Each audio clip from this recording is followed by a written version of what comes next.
Hello, my dear friends. How are you doing? Hope you are having an amazing day and not having to deal with drama. Ready for new stories I have for you today?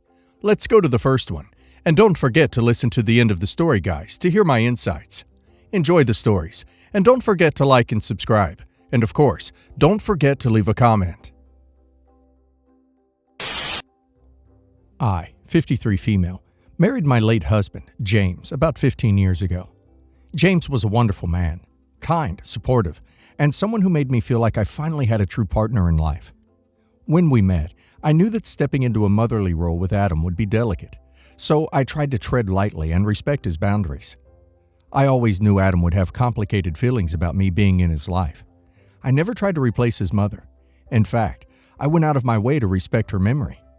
I wanted him to feel safe and secure, and I hoped that, over time, we might develop some sort of bond. But even as a child, Adam made it very clear that he had no interest in building a relationship with me.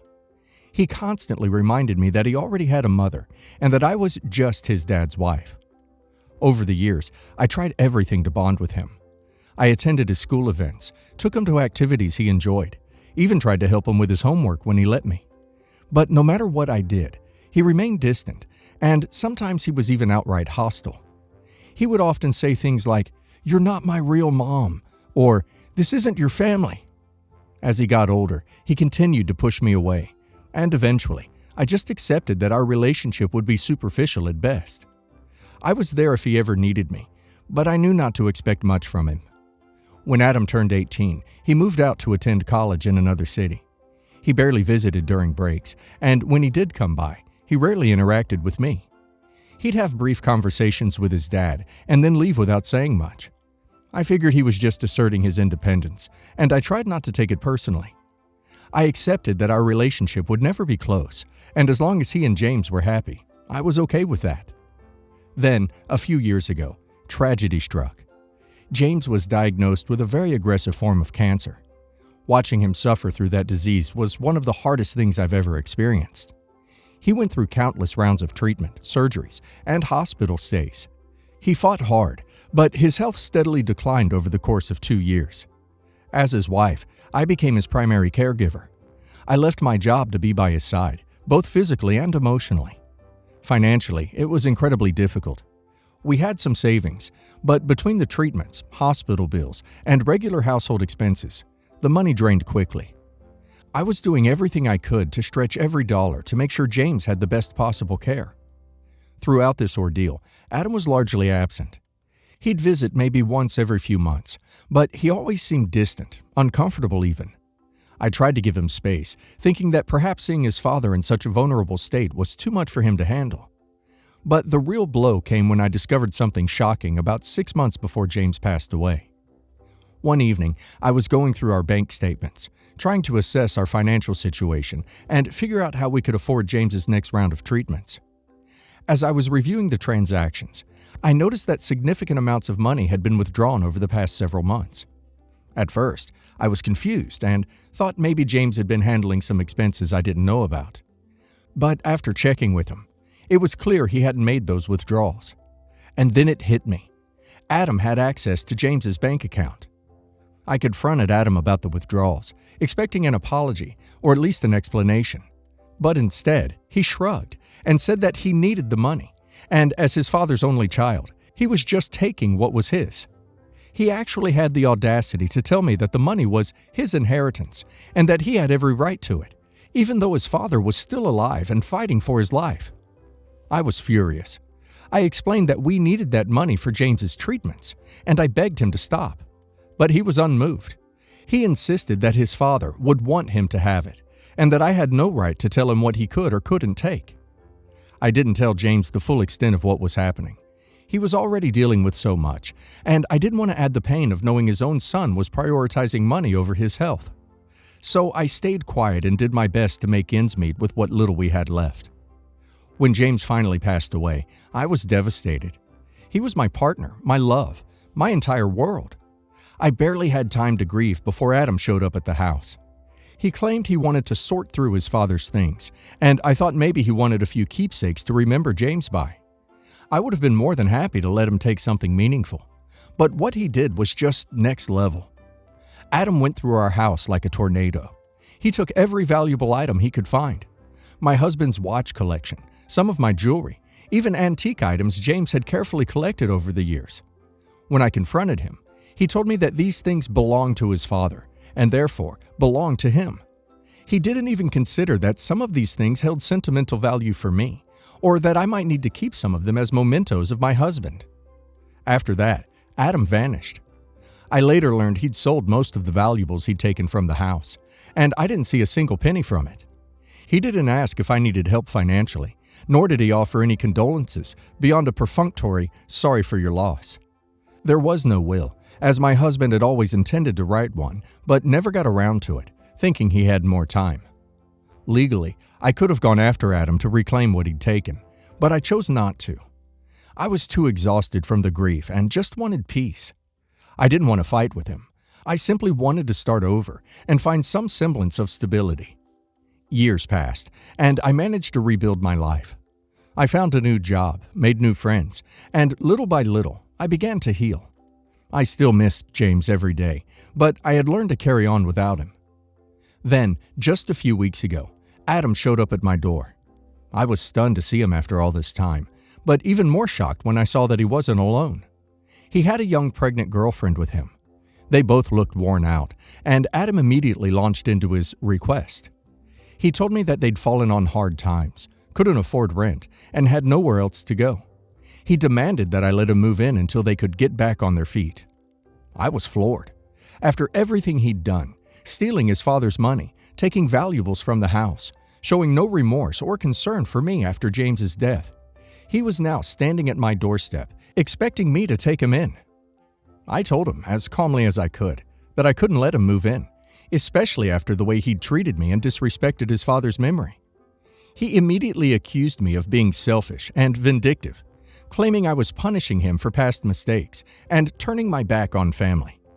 His girlfriend chimed in, saying I should think about the baby and that I was heartless for refusing to help. Adam even had the nerve to say that his mother would have welcomed him back without question, and that I was a poor replacement who lacked compassion.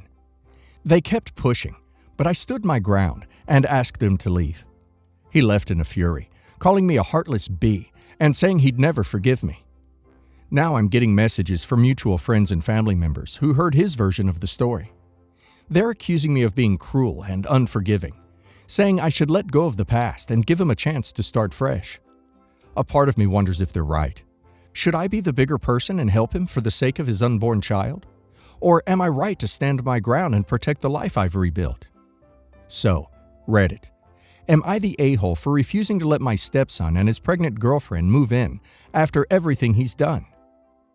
Adam made it abundantly clear that he didn't view OP as family when he took money and valuables that could have helped his father or given OP some security after his passing. He's only coming back now because he needs something from OP, not because he's sorry or wants to make amends. OP has every right to protect her home and her peace after everything he put her through. And now let's hear the community's opinion. While I totally understand your anger and hurt, have you considered allowing him a limited stay with clear boundaries? Maybe give him a timeline, like 1 month, and make it clear that this is a temporary arrangement. That way, you're not burning a bridge completely, but you're also protecting yourself from getting taken advantage of long term. This guy sounds like a manipulator who only thinks of himself. He wasn't there for his father, he drained his account, and he looted your house. Now he's back, using his girlfriend's pregnancy as a sympathy card. It's classic manipulative behavior. Don't fall for it. He didn't show compassion for you when you were grieving, so you don't owe him anything now. I get why everyone says to think about the baby, but ultimately, Adam's actions make it clear he doesn't respect you or appreciate anything you've done. He sounds entitled and toxic. You're not turning your back on family. You're just protecting yourself from more heartache and loss. You've already sacrificed enough. Just over a year ago, a longtime friend approached me about donating sperm. She and her husband were struggling through the adoption process, and her husband was struggling through fertility treatment, so I swooped in to the rescue, even though I am going through fertility treatments as well. That information may come in handy later. We went through a doctor. After reviewing the documents, there wasn't any that covered my liability. The process went well, and they were pregnant. I was excited for them, However, about 7 months into her pregnancy, she was laid off from her job, which was a huge blow, as both of them were expected to be working to give the child a happy laugh. The child also turned out to be 2, making things a little bit more difficult. The child was born and I was happy for them. Now, a month later, I'm scared. I was recently contacted by the husband that I should be paying child support, as it was technically my child. I was confused, so I reached out to them again, trying to figure out what was going on, and didn't really get the full story, other than they needed the money. I've not reached out to a lawyer yet, thus why I'm reaching out to this subreddit. So, my 3 main questions are: A. Am I liable for this child if the documents didn't cover me? B. What legal actions should I take? C. Should I try a DNA test to see if the child is even mine? A. What do you mean the documents didn't cover you, and there wasn't any that covered my liability? Do you mean that your paternal responsibilities or rights weren't covered in the document? B. At least consult with a lawyer. Make sure you find every scrap of paper and communication relating to this entire ordeal. Do you know how to get in contact with the doctor? C. No, not unless ordered by the court. Here's a question. Is the husband on the birth certificate as the father of the child? Another one is, was this through a clinic, or what kind of doctor handled it? Don't talk to them anymore. Don't reach out to them. Do not send money, and do not provide anything for DNA testing. I, 21 female, and my fiance, 26 male, recently got engaged after dating for 2 years. Since the start of marriage conversations, I said I didn't care for a big deal, and I was happy with a courthouse marriage and a house party with close friends and family to celebrate. I don't have a lot of family anyway, so I'd have maybe 10 people to invite, while he would have well into 40 to 60, not counting his close friends. We also are paying off land we just bought and don't want to pay for the whole affair. We broke the news to his family recently, and his mom immediately started talking about decor in her craft room from her daughter's wedding. I then told her we wouldn't be having one, and she seemed disappointed, but overall fine. A few days later, I went to her house to pick up something while my fiance was at work. As soon as I opened the door, she told me to leave.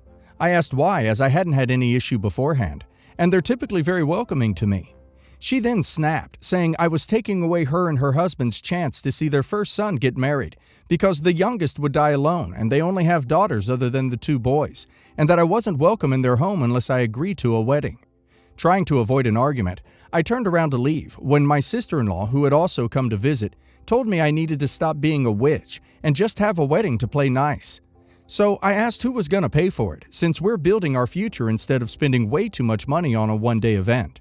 Mother-in-law, all high and mighty, said, "Customs say the bride's parents pay for it, so go ask your parents so you can do things properly." She knew that wasn't possible due to not having contact with my dad after kicking me out at 18, and my mom works for barely minimum wage at a rehab, but she has free housing on site.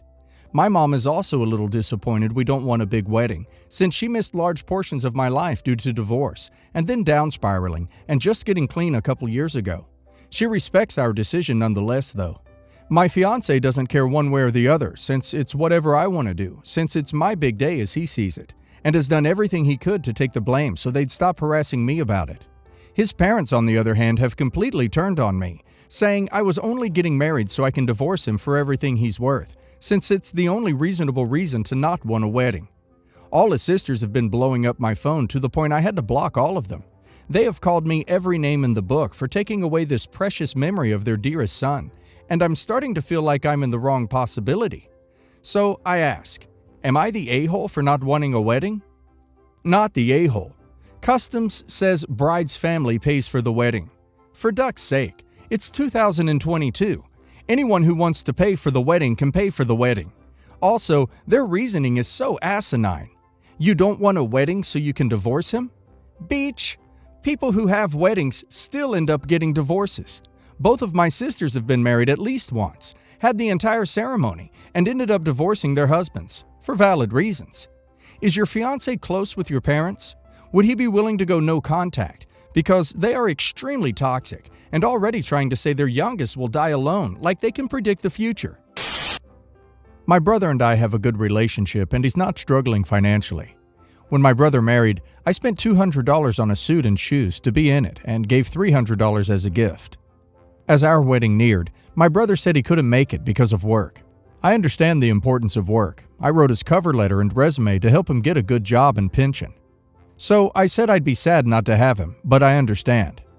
Our parents have passed away, and my now wife and I were having a small wedding, and his family, my brother, his wife, and 4 kids, were the only guests on my side, so I was heartbroken he wouldn't attend, but I tried not to be difficult. I just asked if he might consider mentioning his brother's wedding and asking if they'd consider switching his shift, but if not, he understood and would be available to work. He didn't want to ask, so I didn't press and said I understood, but it hurt he didn't even care enough to ask. Neither he nor his wife asked questions about the wedding leading up to it either, but maybe not everyone considers that important to show you care. Then, a week before the wedding, his work moved his position, which changed his schedule, and he was free to come. I was emotional and happy, but once he realized he was coming, he said he was happy and was going to ask for the time off anyway. It didn't make sense it was so close, and I feel he realized he was now going and wanted credit. On the wedding day, he brought up multiple times he asked his boss for the time off, even though he'd told me otherwise. At the wedding, we had the kids serve as flower girls and ring bearer, and asked they wear white. We were told they went to get dresses, but 2 didn't like any white ones, so they wouldn't be in the wedding. We said we just care about them being part of our day, so we could get whatever colors they wanted. They showed up in new workout clothes and old sneakers. At my brother's wedding, they wore white dresses and nice shoes, so we felt a bit like they didn't care to put forth effort or thought into us, but we ignored it and told everyone how nice they looked. For the reception, we bought toys for the kids, gifts for their roles, and set up a scavenger hunt for them, which cost well over $100, which was our own choice, but we wanted them to feel cared for. After they left, he texted me multiple times to make sure I didn't forget their gift at the reception. When we opened it, we received a $29 picture frame, along with the receipt, plus a random receipt from stuff they got at La Vie en Rose. I don't know if I'm the a-hole, but it really stung and brought everything else rushing back. We can't help but feel they just don't care or put much thought into us. We try to make them feel cared for, and because my nephew's birthday's coming up, even sang him happy birthday during the reception with a cake and gift. That cost more than $29. So, what do you think? Am I the a-hole for caring about the gifts and the events above? Or do I have a reason to feel hurt? It sounds like it's one of 2 things. Either your brother and wife don't give a crap about you, or they are in severe financial straits and are trying to cover it up. If it's the former, not the a-hole. If it's the latter, then no a-holes. Not the a-hole. Generally, I think it's petty to be annoyed about a gift rather than grateful. But in this case, whoa. Your brother sucks. The way he treated you sucks, and his gift sucks. I think your brother must secretly hate you, talk crap about you to the kids, seeing how they didn't want to come over an outfit, and is just not telling you about it. You don't treat people you like or love that way. Wearing yoga pants, gym attire to a wedding is disrespectful. It's like they were trying to crap on you, 'cause you can find a cheap cute dress anywhere. Also, the cheap gift was just a cherry on top. I don't think you're an a-hole for noticing the price, which he made sure to show you leaving the receipt, especially after you were so generous with his big day. My wife and I just had our first child. Our daughter is just a little under a month old. My wife had an emergency C-section after complications with the birth, so she has had a hard time recovering, but has been nothing short of an amazing mom. My parents visited around the time that our daughter was born, but returned home shortly after, even though my mom is a trained midwife. This was because my wife had family visiting for the sole purpose of helping once the baby was born. The family, mother-in-law and sister-in-law, have been staying with us in our guest room. Mother-in-law and sister-in-law have been super sweet to me, and they all adore our daughter, which is why I'm so confused why they are, at least what I would consider, too rough on her. Her mom controls her schedule, picks on her eating habits, makes comments about her body and the way she breastfeeds, and shames her into doing things her way. Her sister doesn't really actively pick on her like her mom does, but she doesn't exactly do anything to stop their mom from being awful. My wife has never been emotionally fragile or anything, but pretty much every day that I've come home from work, there's been some sort of conflict between her and her family. Also, whenever my wife leaves the room, they talk in German, but I don't think they speak it because it's easier for them. I'm relatively sure it's because they're talking about my wife or me, and they don't want me to know. Yesterday, after I got home from work, my wife was reheating a slice of pizza, and her mother literally took it out of the microwave and said that she should eat something less fattening and that she would make something. My wife gave in and left to our room, where I was, completely in tears about how she wishes her mom didn't call her fat and that she feels like she can't do anything right. I was really mad. I confronted both of them and told mother-in-law that my wife was in tears and told her to cut my wife a break because the pizza was in the fridge for her to eat. Just if my wife wants to eat pizza, she should be able to eat pizza and not feel bad about it. She doesn't have a weight problem, and even if she did, it's not their job to fix it for her. Her sister says it wasn't a big deal, that she's just being emotional right now, and that they were just trying to look after her well-being. I said that I don't want them in our house if the way that they are treating her is making her feel like crap all the time. They tried defending themselves, and I told them to find a hotel, and they should only visit for the remainder of their trip. Mother-in-law called me an a-hole and said that I was screwing them over by making them leave, and that the two of them will not be back until I apologize. I don't think that I am the a-hole here, and when I asked my wife, she said that she was happy that I made them leave. However, we are now short on help with the baby until my mom is able to come over in a few days. Not the a-hole. What good is help that just gets in the way of your wife doing what she needs to do, while making her feel terrible in the process? If mother-in-law and sister-in-law can't accommodate your wife's emotional well-being and respect her ability to make her own choices as an adult and mother herself, they can stay gone until they figure it out. Not the a-hole! Not the a-hole! Not the a-hole! I could shout it from the rooftops until I lose my voice. They are being terrible to your wife, and you did the right thing by stepping up and protecting your family. Your wife is in an incredibly vulnerable state right now, emotionally and physically. She's relieved they are gone, which should be all the proof you need that you were in the right. Context. My sister-in-law, aka my brother's wife, likes to give her opinion without listening to the whole story. Like, basically, if she was to use this sub, she'd read the title of a post and she'd give her opinion on that alone, then insult everyone that replied to her comment, then play victim if no one took her side. Backstory. I gave birth on the 16th of January to my third and last child. To make a long story, I went into labor while out shopping. We finished what we had to do, then went home for a few hours. Later, I told him to drop me off at the hospital so he could collect the kids from school, then drop them off at my mother-in-law's house and get a few hours sleep himself so could take care of the baby when she was born. If it's not obvious by now, my labors usually take 18 to 24 hours. But 3 hours in, I had some issues and I had to get an emergency C-section. I didn't have time to call him, and per my request, he didn't contact me because I wanted sleep.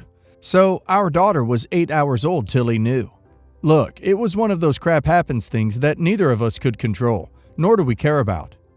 I recently met up with my whole family so they could meet my daughter Rose, and everyone asked me was it true my husband was asleep when I gave birth, to which I said yes, laughing. Before I had a chance to explain, my sister-in-law went into the sitting room and started screaming at my husband, calling him the world of names. She literally said he didn't deserve to be a father. I got pissed and said, "Yet again she strikes. Did you ever think to hear the whole story out? Or do you like the attention of being that witch who always has to be right?" She told me she was only defending me and my husband was a piece of crap. I literally laughed in her face and said, "Girl, it wasn't anyone's fault. Crap happens." She ended up leaving and since refused to speak to anyone in my family due to the humiliation I put her through. My brother said I caused trouble in his relationship and his wife feels too embarrassed to speak to anyone in our family, and that I should apologize because I know how she is. Honestly, I don't know if it's the night feeds or guilt at this point, but I feel like an a-hole. Not the a-hole. She brought that on herself. Maybe now she'll learn to keep her damn mouth shut about things she hasn't got a clue about. The only person causing problems in your brother's relationship is her. Do not apologize. You'll just be enabling her bad behavior. Not the a-hole. She immediately started yelling at your husband and calling him names, trying to defend you. You had absolutely every right to yell at her and call her a B and defend your husband. Not the a-hole. You had your husband's back. That trumps her thinking she was having yours.